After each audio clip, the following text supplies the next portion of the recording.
Y después de esta estupenda fruta pasamos a la última entrevista médica con el especialista en oftalmología, Julián Cezón, director médico de Clínica Cimo, con el cual vamos a hablar de una patología muy frecuente, sobre todo a partir de una determinada edad, que es la presbicia, ya la falta de vista de cerca, ¿no? Cuando ya estamos a lo mejor leyendo, y a todos nos ha pasado alguna vez de que nos tenemos que poner el libro así como muy de lejos, ¿no? Porque realmente ya la vista pues no se acomoda, como la lente, que es como si fuese una cámara de fotos, imagino yo, no se acomoda a la imagen, ¿no? Entonces, pues bueno, ya empezamos a tener ese problema y queremos hablar, pues bueno, cuáles son sus síntomas, cómo podemos tratarla, si hay algún tipo de intervención. Vamos a pasar a saludar al doctor. Bienvenido, Julián. ¿Qué tal, Lucía? Un placer estar aquí. Muchísimas gracias. ¿Qué es la presbicia? Es una pregunta muy buena. Presbicia o vista cansada. Realmente el origen de la palabra viene del griego, que significa edad avanzada. Y realmente es un problema de la visión que empezamos a padecer cuando tenemos más de 40 años en término medio. Y realmente, tú muy bien lo has dicho, es un problema de acomodación. Y la acomodación es la capacidad de poder ver de lejos y de cerca. Y porque la acomodación se produce en el cristalino. Efectivamente. ¿Se vuelve como más duro? El cristalino es como menos flexible. Es así, es exactamente eso, lo has dicho perfecto. El cristalino tiene el tamaño de una lenteja y es una lente que tenemos todos en el interior de nuestros ojos. Y es transparente y flexible. A partir de los 40 va perdiendo la flexibilidad, se vuelve más rígido, nos cuesta entonces enfocar y tenemos que ir alejando las cosas poco a poco. ¿Esos serían sus síntomas, doctor? El primer síntoma de la presbicia sería el alejar los objetos, ¿no? Lo que yo he hecho cuando estás leyendo un libro, ¿no? Pues ya no puedes, entonces empieza como que el brazo te has quedado sin brazo, ¿no? Es correcto, los brazos se van alargando, vamos al restaurante, sobre todo si es un restaurante un poco romántico, con poca luz, y ahí entonces empezamos a alargar, los brazos ya no nos dan de sí, y eso es uno de los primeros síntomas. Otro síntoma también es que nos vamos cansando, por eso decimos visión cansada, sobre todo personas que están todo el día trabajando con un ordenador o trabajando de cerca, cuando llega el final del día los ojos están rojos, pican, escuece, queremos cerrarlos. Esos son síntomas característicos de vista cansada. Entonces parece inútil pensar que no sé, que se pueda prevenir, ¿no? De ninguna forma, ¿no? Porque es la vejez, ¿no? Realmente es un fenómeno que nos afecta al 100% de los humanos, incluido a los oculistas, y no podemos prevenirlo. Sí que hay pequeños trucos para, vamos a decir, diferir la necesidad de hacer, ralentizarlo. Por ejemplo, un pequeño truco es utilizar mucha luz. Si utilizamos mucha luz, vamos a conseguir que nuestro iris, nuestra pupila, se vuelva más pequeñita. Y al volverse más pequeñita, vamos a tener una cosa que se llama profundidad de foco, es decir, vamos a conseguir ver de cerca. Y eso lo notamos fácilmente. Cuando anochece, perdemos esa profundidad de foco y vemos mucho peor. Por lo tanto, utilizar buena luz es fundamental. El otro truco es tener siempre muy bien hidratados los ojos, sobre todo personas que trabajan con ordenador o que trabajan con papeles, tienen que escribir, parpadeamos muchísimo menos, la lágrima se seca y entonces también perdemos visión de cerca. Por lo tanto, luz e hidratación serían dos formas, no de prevenirlo, pero de alguna forma enmascarar un poquito este problema. ¿Cómo puede corregirse? La vista cansada se puede compensar y se puede corregir.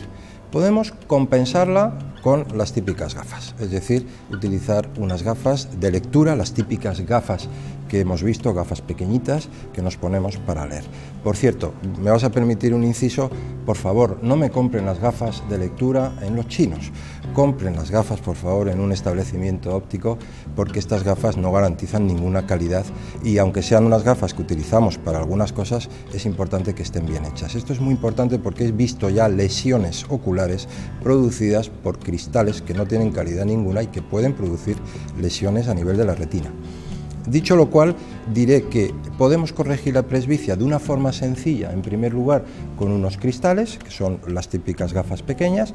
Aquellas personas que tienen un problema de lejos tendrán que utilizar o bien dos gafas, una para lejos, otra para cerca, o bien utilizar lo que inventó Benjamin Franklin en 1740, que son las gafas bifocales, o sea, gafas para ver de lejos, para ver de cerca en una misma montura, o gafas progresivas, que son gafas que permiten ver a cualquier distancia. Esto sería compensación de la vista cansada, puesto que no la corregimos, y esto se hace con gafas. El otro sistema sería con lentes de contacto, y es muy poco conocido en nuestro país todavía, pero las lentes de contacto progresivas, permiten ver de lejos y de cerca. El problema es que poner lentillas a partir de 40 y tantos, 50 años, especialmente en mujeres que ya por problemas hormonales tienen menos lágrima, normalmente se toleran peor. Pero, por ejemplo, a mi suegra yo le puse lentes progresivas con 65 años de edad y ha estado muchos años viendo perfectamente. Eso sería también otra opción. Y luego ya entraríamos en todas las opciones quirúrgicas. ¿Existen lentes progresivas solamente de solamente de presbicia para vista de cerca? Gafas, es decir, gafas. No, pero no lentillas. Lentes de contacto, lentillas. Por supuesto, hay lentes de contacto que simplemente tienen lo que llamamos la adición, es decir, la graduación para ver de cerca, pero que no nos modifiquen la vista de lejos. ¿Y eso a nivel oftalmológico es bueno? Bueno, una lente de contacto lo único que exige es una buena preparación y una buena acomodación. Me sorprende ver muchas veces en la consulta pacientes que compran las lentillas por internet sin haber habido previamente un estudio. Es importante hacer un estudio de lágrima, un estudio de adaptación de la lente, saber si esa lente es adecuada a ese paciente. Y las lentes de contacto progresivas funcionan muy bien. Es verdad que no nos van a dar una calidad de visión como nos puede dar una gafa o como nos puede dar una lente intraocular, pero para pacientes que no tienen muchas exigencias, pues es cómodo llevar una lentilla. ¿La presbicia se opera? La presbicia se opera, pero hay mucha confusión al respecto. Yo creo que es interesante ordenar un poco los conceptos, porque muchos pacientes vienen a la consulta y dicen: doctor, quiero informarme sobre la operación de la presbicia, y realmente no hay una operación de la presbicia, sino que hay distintos métodos según cada paciente. No es lo mismo tratar un paciente de 45 años que ve de lejos perfectamente y que lo único que quiere es quitarse las gafas de cerca, que un paciente que tiene una miopía, un astigmatismo y otro problema y que lo que quiere es quitarse. Entonces hay que hacer un enfoque absolutamente individualizado de las necesidades de cada paciente. Esto es fundamental, porque hay un criterio generalizado, que no sé de dónde ha salido, de que hay una operación de la presbicia con láser o con lo que sea, y que ya está, y que un solo sistema funciona para todo el mundo, y esto no es así. ¿A partir de qué edad puede operarse?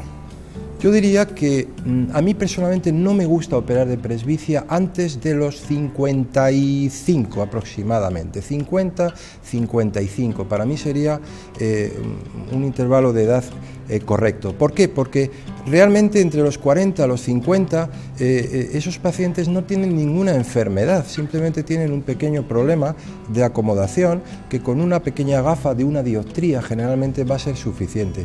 Y yo soy un poco reacio a operar un paciente que está sano, que no tiene ningún tipo de enfermedad y que le voy a someter a una cirugía que, como toda cirugía, puede tener sus complicaciones. ¿Quiénes pueden operarse? Realmente podría operarse cualquier paciente que esté entre los 45 o 65 años de edad, que esté sano, que no tenga una enfermedad crónica, que no tenga ningún problema añadido, que no tenga un glaucoma, por ejemplo, u otras enfermedades, y que realmente decida o que esté cansado de utilizar unas gafas. ¿Hay una edad límite, doctor, para esta operación? Bueno, yo diría que edad límite en sí no la hay, puesto que presbicia y cataratas están muy relacionadas. Entonces, un paciente de 75-80 años que se va a someter a una cirugía de catarata, cuando le vamos a poner una lente intraocular, si esa lente intraocular corrige lejos y cerca, le estamos corrigiendo la presbicia. Por lo tanto, no tenemos un límite máximo. Yo creo que sí tenemos un límite mínimo, y yo digo que es un límite ético, que es personal. Hay cirujanos que con 40 años y un día le someten a ese paciente a una cirugía del cristalino, cosa que a mí me parece aberrante, y en cambio pues otros pensamos que a partir de los 50 y tantos sería lo correcto. ¿Cuánto tarda la operación? Son muy rápidas, son operaciones que aproximadamente en 10-12 minutos están realizadas. ¿Qué tipo de intervención es la mejor? ¿La que se utiliza láser o la que se coloca una lente intraocular multifocal? Yo diría que la mejor cirugía es la cirugía que su cirujano considere ideal, apropiada a cada caso. Yo soy absolutamente enemigo de compartimentar tratamientos y decir, este tratamiento es para todas estas personas, este otro no. Cada persona hay que individualizarlo y no me canso de decirlo, porque la cirugía láser para la corrección de la presbicia generalmente no da resultados satisfactorios y menos a largo plazo. La cirugía con láser de la presbicia hay que tener cuidado, hay que aplicarlo en casos muy concretos y suelen ser tratamientos que van a tener una duración corta, no más de 3, 4, 5 años a lo sumo. Las cirugías con lentes intraoculares son cirugías a mucho mayor largo plazo, mucho más eficaces, pero no todo paciente debe someterse a este tipo de operación y no digamos personas de 40 y pocos años de edad, casos que para mí realmente me resulta difícil justificar este tipo de operación.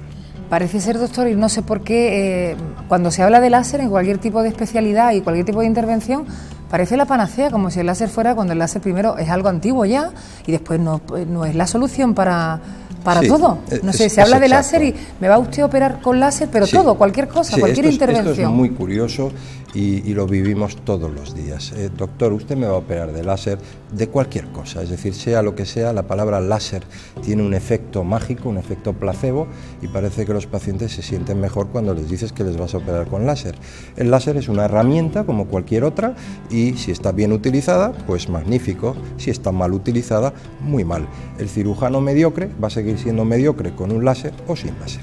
Claro, y además puede estar indicado en algunos casos y en otros no, o sea que el láser no es para todo. Por supuesto, aparte que hay muchos tipos de láseres, en fin, esto hay que informar al paciente. Por eso digo que hay una confusión bastante generalizada de la cirugía de la presbicia con láser. Y más bien es publicitaria, ¿no?, lo del láser. Desgraciadamente vivimos una época en la que hay mucha presión comercial, por supuesto. Entonces no hay que olvidar que estamos hablando de medicina. La presbicia es un problema que con unas gafas se corrige fácilmente. Son pacientes que no tienen ninguna otra enfermedad y lo primero que hemos jurado como médicos es no hacer daño a nuestros pacientes. ¿Qué tipo de anestesia se utiliza para este tipo de intervención? La anestesia generalmente es una anestesia tópica, es decir, utilizamos simplemente unas gotas de anestesia. Para los pacientes que están muy ansiosos o que están un poco nerviosos, que es normal, pues ponemos a veces una ligera sedación, pero no hace falta dormir al paciente, no hace falta pincharle ni nada por el estilo. Por lo tanto, deduzco que no requiere hospitalización. No, en absoluto, no, nunca se requiere hospitalización, salvo algún caso excepcional, pero realmente no. ¿Y es una operación dolorosa?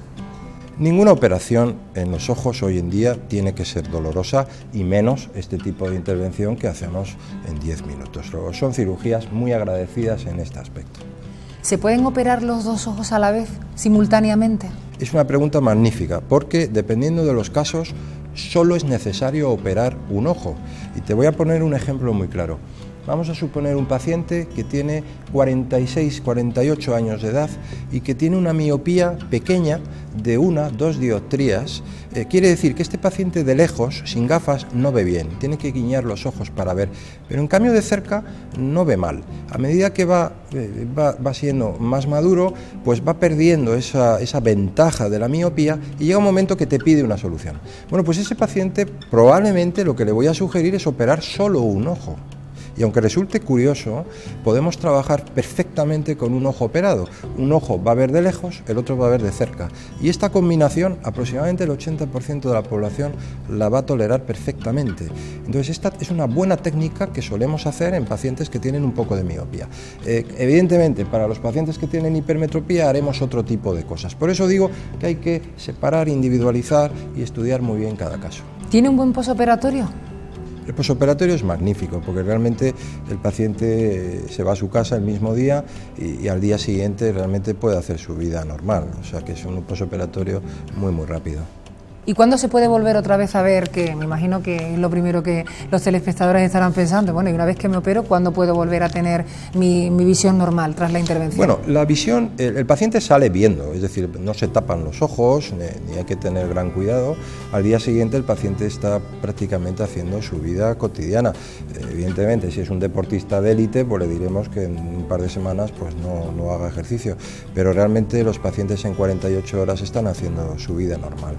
Pues nos quedamos con esa última consideración. Gracias por haber estado con nosotros. Gracias. Gracias al doctor Julián Cezón, especialista en oftalmología y director médico de Clínica CIMO. Lo importante es estar en buenas manos, como es el doctor que nos ha acompañado, un magnífico y prestigioso oftalmólogo, el cual aconsejamos desde nuestro programa, porque lo importante es ponerse siempre en manos de buenos profesionales. Con esto nos quedamos y también con la alegría y lo estupendo que es siempre compartir con todos los andaluces nuestro programa de salud, un programa que intenta siempre transmitir información médica. La información es poder, hay que saber siempre manejar la información para poder después realizar cualquier tipo de mecanismo que quieras hacer a nivel médico, y sobre todo la prevención. La prevención es súper importante, y desde aquí les dejamos ya por hoy con esta interesante entrevista, con estos 3 magníficos profesionales que nos han acompañado, emplazándoos para la próxima semana aquí con mucho más en Salud y Belleza con Lucía. Os esperamos. Muchas gracias.